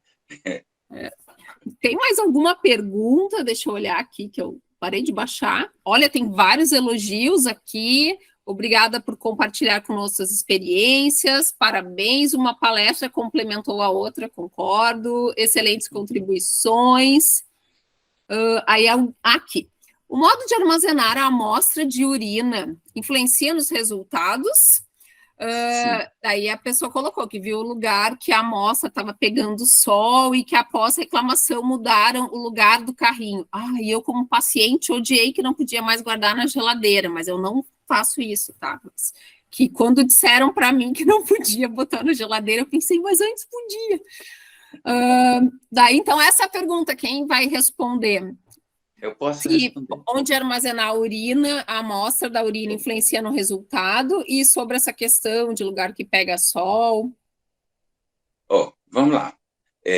Se eu vou colher a urina para um sumário de urina, ou se eu vou recolher o resultado, a urina para uma cultura de urina, o procedimento deve ser o mesmo. Higienização da genitália, enxugar, desprezar o primeiro jato, pegar o jato intermediário, coletar em recipiente estéril, levar ao laboratório imediatamente. Se possível, que colha no próprio laboratório. O que vai acontecer com a urina que é colhida, tá certo? E passa 2, 3 horas para chegar ao laboratório. Primeiro, a doutora sabe que anatomicamente, no introito uretral, a gente tem colônias lá, 1000 unidades de formadora de colônia lá, permanentemente, sendo pilotões lá defendendo. Se eu não colher essa urina, desprezando o primeiro jato, pegando o jato intermediário, item 1, eu vou ter a bactéria na urina. O crescimento bacteriano se dá a cada 30 minutos. Você imagina, ela se multiplica em milhares. Você imagina uma unidade formadora de colônia num sumário de urina, com cheio de nutrientes, tudo um excelente meio de cultura, e você imagina passar 2, 3 horas na temperatura do sol, que deve estar em torno de 36, 37 graus, elas vão deslanchar. O que é que vai acontecer? Chega no laboratório, vamos fazer o sumário de urina, por exemplo. Sumário de urina, nitrito. Nitrito em sumário de urina é um marcador importantíssimo para você dizer que aquele paciente está com infecção ou não. Aí já começa. Ora, uma urina colhida bastante tempo, proliferação bacteriana, óbvio que vai dar nitrito positivo. Certo? Aí mudança de pH, presença de bacteriúria, a questão das bacteriúrias sintomáticas, né? Você vai, aí aproveita e faz uma cultura, porque se você liberar no seu laudo, pode você não ter um leucócito ou 2 leucócitos. Se você botar bactéria positiva, nitrito positivo, se você não observar como foi colhido, com certeza o clínico vai tratar como uma provável infecção. Isso daí, o uso inadequado de antimicrobiano. Então, tem que estar atento. Aí, começa, cresce. Claro que cresce. Você vai liberar uma cultura dessa positiva? Se você não souber nada dessa fase pré-analítica, do que pode acontecer, gente, é o primeiro passo para você matar até o doente, porque se for um doente que precisa tomar antibiótico, não vai responder porque a bactéria cresceu, talvez seja muito resistente, às vezes até interna, porque dependendo da idade do paciente, é um paciente idoso com infecção urinária, é um paciente de home care, um paciente está lá e o médico com medo do paciente piorar, vamos usar empiricamente o antimicrobiano ou baseado no resultado da cultura. Gente, então está completamente equivocado. Urina, material, seja para cultura, seja para sumário de urina, de preferência que colha no seu laboratório com os procedimentos de higiene. Se você não puder, aí você tem a possibilidade de até baixar a refrigeração, colocar sob refrigeração. Você não vai impedir que as bactérias se multipliquem, mas você diminui a proliferação bacteriana. Então, você tem uma condição de chegar ao laboratório no máximo até 2 horas, você pode até fazer isso, tá certo? Mas fora disso, nem pensar, tá certo? É fazer o sumário de urina enganoso, é liberar um resultado que não é verdadeiro, vai induzir um uso de antimicrobiano sem necessidade e, muitas vezes, no lugar de melhorar, piora o quadro do paciente. Excelente, até o colega que tinha feito a pergunta falou, né, que farmacêutico clínico e microbiologista deveriam ser obrigatórios em qualquer instituição hospitalar. Parabéns. Exatamente, assim, eu fiquei feliz de ouvir, mas eu confesso que eu me lembro que guardava tudo na geladeira e um dia que me disseram, não, pode mais, eu fiquei assim, tá, tem sentido, então tá, né?